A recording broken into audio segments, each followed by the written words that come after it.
I'll vote aye. Dave. Okay, a resolution to continue the fluoridation of the village of Potsdam's water supply. So moved. Second. No? Any comments, Steve? Well, I have concerns about the way it's being done, who we're targeting, how much water is actually getting to the people. I reached out 2 months ago to the hospital and to several doctors and asked them if I was on board with this, could they figure out a way to get it to everyone, like filling stations, free water at the clinics and stuff. I didn't hear a response back from anybody, not a person. I responded. I responded. I responded. Yeah, but you didn't respond if it was a good idea or a bad idea, or Yeah. it hasn't progressed. I responded that it was a good idea. Okay. Anyway, I have concerns about the way it's being done now. That's all. I have concerns. I don't doubt that it helps with tooth decay, but if we've been doing it for 50 years and we still have an epidemic, then obviously we're not doing enough. So since I have concerns in it, I'm gonna vote no. Maggie? Yes, I'll try to keep it short, and I will not speak as eloquently as you will. Congratulations on that one. I do agree that the best medicine is preventative.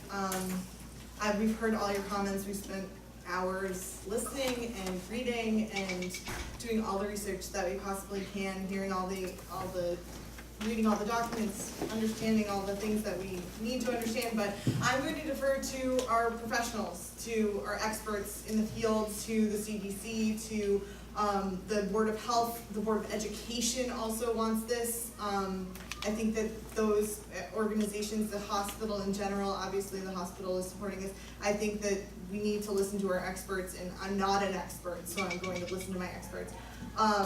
I do think that we should talk to the Board of Education about this a little bit more, and let's implement that strategy. Let's keep the fluoride because it does work, and let's also work even harder to get fluoride and toothpaste and everything. There's probably grants out there for that. Let's try to go for it. Let's try to really make sure that we work really hard with our students, with our elderly, with all the different people in our area to help dental health improve in here.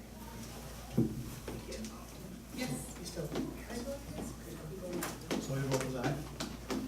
I'm gonna vote aye, but I just wanted to explain that this has been a critical issue for about a year, and we've been giving lots of information, and many thanks to all the people that have informed the process.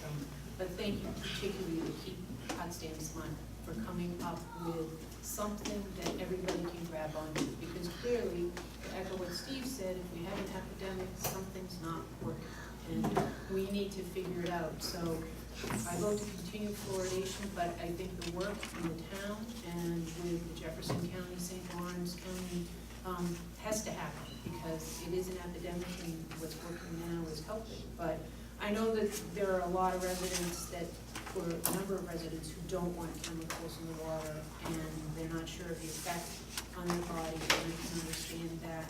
But I think the science is there, and I think it comes down to the majority of what our taxpayers want. That's what we were elected to represent. So clearly I've heard you, so I vote yes, and thank you for all your care and time.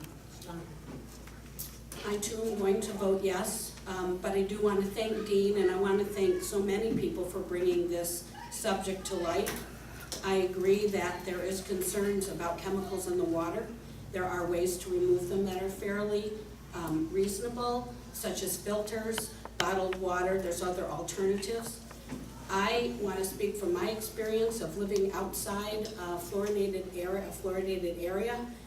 I can't tell you how bad my teeth were.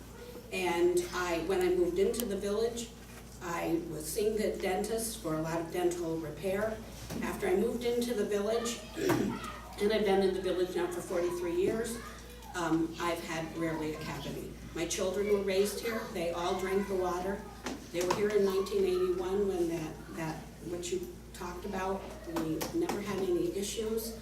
My granddaughter lives outside the village. She's 4 years old. She has her first cavity. She doesn't drink sweets or drink sweet and like juices and and sodas. I know what her parents do to help her try to have good dental health. So I do believe that the fluoridated water, and as for this, keep Potsdam the smiling, that I really appreciate all your efforts, and I too hope that we can do something to make that, work with the schools who eliminated fluoridation not too long ago. And I think that we need to work with them to get the proper care to the people who most need it. And before you said, just to clarify so it's not misunderstood, Dr. Williams, Dr. Jones, you did get back to me. I just thought it would progress farther than just a response, that's all. Okay, over the last year, we've been inundated with emails, letters, texts, you name it, we've seen it all, from both sides. And it's greatly appreciated. Cheryl, Dean, and Jerry, all the work you've done in your study, it's not forgotten. It's not a lost issue. All the medical professionals in this room, somebody would ask me, "But when I go see a doctor?" I said, "Yeah, I saw 50 of them last night." But, you've all done a great job, wonderful job. We are here to represent the residents of the village of Potsdam. When election time came, I was elected to represent their interests. And in my view, my heart and my head, this is probably the best thing for the majority of the residents of this village to continue fluoridation. So my vote is aye as well. Thank you.